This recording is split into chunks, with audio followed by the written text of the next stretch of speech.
వేళ తెలంగాణలో తీవ్ర విషాదం చోటు చేసుకుంది.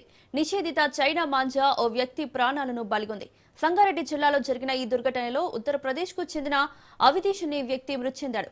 అవిదీష్ మోటార్ సైకిల్ పై ప్రయాణిస్తుండగా గాలిపటం దారమైన చైనా మాంజా అతడి మెడకు చుట్టుకుంది.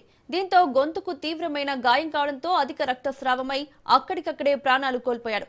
ఈ ఘటనపై పోలీసులు కేసు నమోదు చేసి దర్యాప్తు చేస్తున్నారు.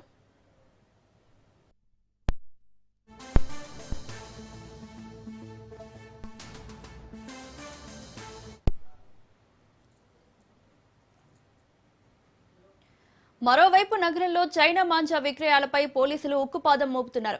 గత నెల రోజుల్లో 132 కేసులు నమోదు చేసి 1.68 కోట్ల విలువైన 8,376 మాంజా రీళ్లను స్వాధీనం చేసుకున్నారు. ఈ కేసుల్లో 200 మందిని అరెస్ట్ చేశారు.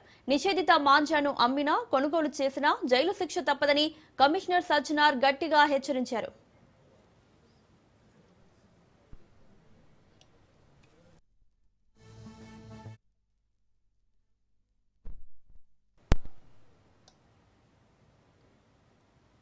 సంక్రాంతి